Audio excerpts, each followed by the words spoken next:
समीना जी से है। 1987 में national policy of child labour को बहुत ही आशाओं के साथ चलाया गया। आपकी नजर में इससे कितने बदलाव आए हैं? मुझे तो स्थितियां बहुत अच्छी या आशाजनक नहीं लग रही हैं। इसका जवाब ये है कि आंकड़े जो बढ़ रहे हैं, अगर सरकार अच्छे से इनको अमल कर रही होती, इन नीतियों का अमली जामा पहना रही होती, तो ये आंकड़े इतने ज्यादा ना बढ़ रहे होते।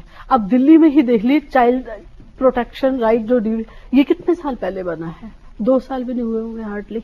हम जब कोई समस्या, हमारे देश की सबसे बड़ी समस्या ये है कि जब कोई समस्या बड़ा गंभीर रूप ले लेती है, उसके बाद हम उसके लिए सोचते हैं कि हम इसके लिए कानून बनाएंगे।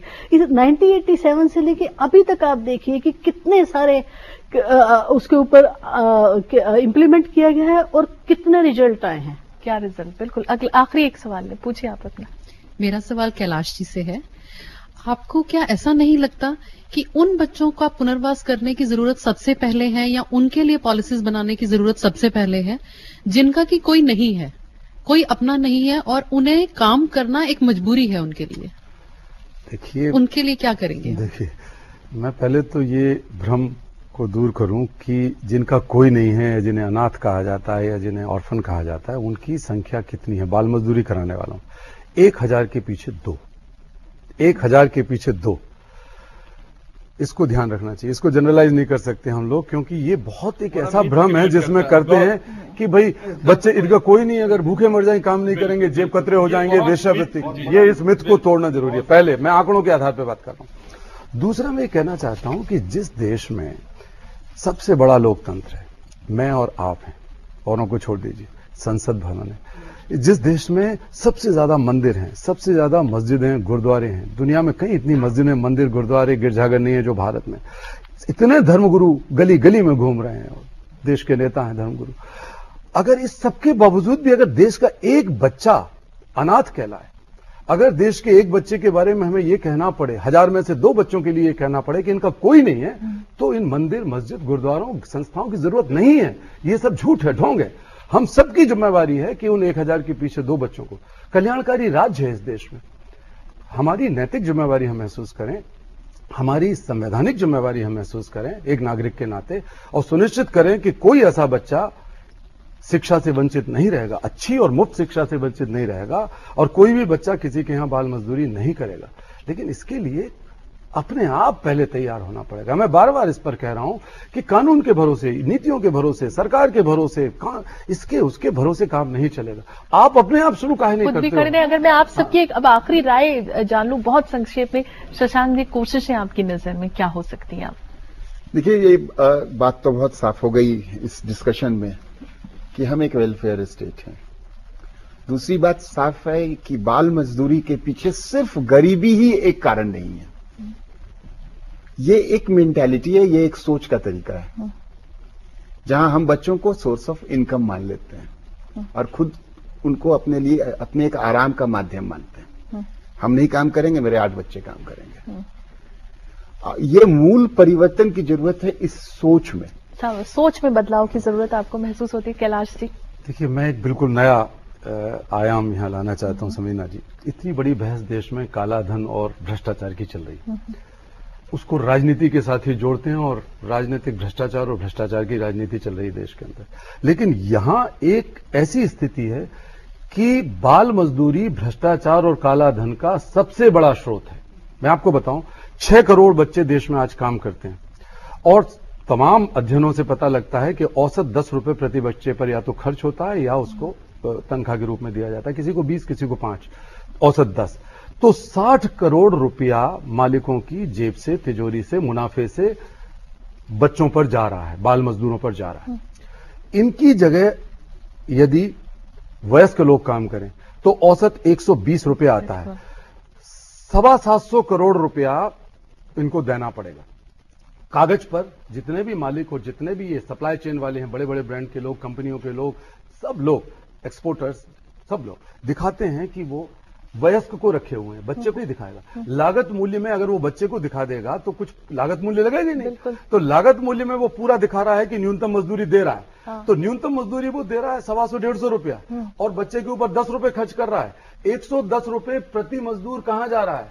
ये 600 करोड़ रुपया प्रतिदिन जो जनरेट हो रहा है ब्लैक मनी, बहुत बढ़िया ये बात। कहाँ जा रहा है? वहाँ चेक की यहाँ जरूरत चेक की है। जरूरत है। आफ्ताब जी अंत में दो चीजें मैं जो समझता हूं, एक तो सख्त कानून, हमारा कानून बहुत लचीला है बाल श्रम को, तो एक तो हमें ये अपील करता हूं इस मौके से हमारे लेबर मिनिस्टर और जो भी हैं उनसे, संसद से, कि एक सख्त कानून की जरूरत है, एक चीज, और वो सिर्फ कानून नहीं बने, उसका अमलीकरण भी सख्ती से टाइम बाउंड होना चाहिए, एक चीज।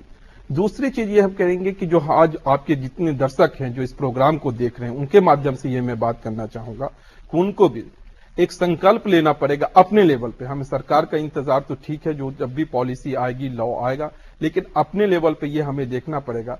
अपने बच्चे के स्कूल के लिए हम सुबह 5 बजे जाके लाइन लगाते हैं प्रोस्पेक्टस लेने के लिए, और दूसरे बच्चे के लिए कहते हैं कि गरीब है कहां से पढ़ेगा। ये हमें आज के दिन खुद को सोचना पड़ेगा, आत्मचिंतन का है, और उसके बाद एक्ट टुगेदर। हम लोग किस तरीके से हर लोग मिलकर, जो आज जवान हैं लोग हैं आपके यहाँ बैठे हुए हैं और जो दर्शक देख रहे हैं, किस तरीके से साथ में मिलकर इस लड़ाई को एक नया आयाम दे, ये बहुत जरूरी है बच्चे को बचपन बचाने के लिए, बच्चे को प्रोटेक्ट करने के लिए, उसको बंधुआ मजदूरी और बाल मजदूरी से तय कर। एक और बात मैं बोलूंगा कि जो जितने भी बच्चे हैं बाल मजदूर हैं, सभी बंधुआ मजदूर हैं।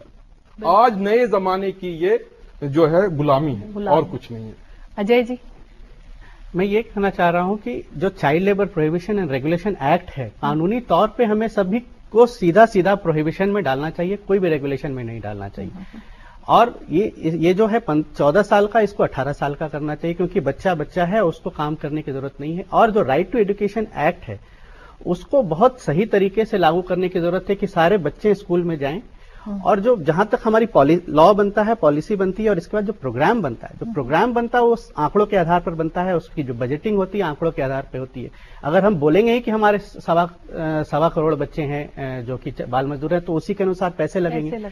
तो पैसे पूरे लगने की जरूरत है, और ये भी जरूरत है उसमें कि कम्युनिटी की भागीदारी हो, क्योंकि वो फिर वहां पर मॉनिटर कर पाए, और पंचायत की भी भागीदारी हो कि वो लोकल लेवल पे मॉनिटरिंग हो उसकी, और उसकी रिपोर्ट बने, और वो उसकी जो जवाबदेही है वो लोकल लेवल से लेकर के टॉप लेवल तक, यूनियन गवर्नमेंट लेवल तक होनी चाहिए। संगीन अपराध की श्रेणी की बात आप करते हैं, सब रखना चाहिए, क्या कहेंगे अरुणा जी अंत में?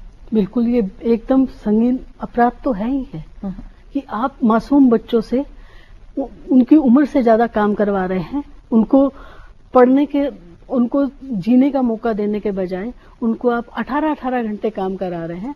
यहाँ मेरी सरकार से यही सलाह रहेगी, एक मीडिया पर्सन के नाते, एक पत्रकार के नाते, कि सरकार ज्यादा से ज्यादा बाल अधिकारों के बारे में जानकारी मीडिया के थ्रू दे, उनको बच्चों को अवगत कराए कि उनके क्या अधिकार हैं, नंबर 1।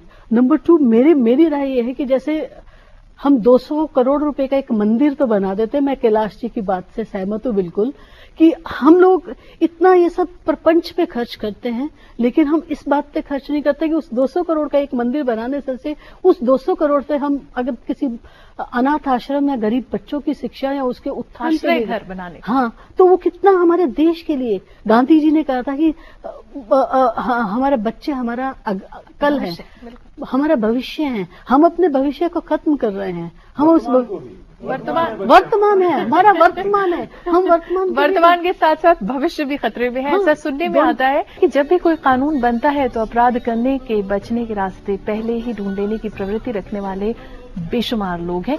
यही वजह है कि बहुत से क्षेत्रों में बाल मजदूरी गैर कानूनी होने के बावजूद भी बदस्तूर जारी है।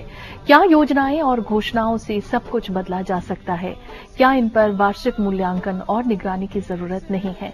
क्या हम और आप किसी बच्चे को काम करता देख आंखें मूंद लेते हैं, या आगे बढ़कर उसका हाथ पकड़ने का या उसको इज्जत से जीने का मौका देने की सोचते हैं? क्या इन बच्चों को जीने का अधिकार, खेलने का अधिकार, शिक्षा का अधिकार, हंसने का अधिकार, खिलखिलाने का अधिकार नहीं है? वो किसी ने क्या खूब कहा है कि बचपन खिली धूप सा कैसे अनजाने गहन लग गया, होठ खामोश से हो गए, हंसी कौन रहन रख गया। मैं अपने सभी पैनलिस्ट का बहुत बहुत शुक्रिया अदा करती हूँ कि वो यहाँ आए और इस कार्यक्रम का हिस्सा बने। आपका बहुत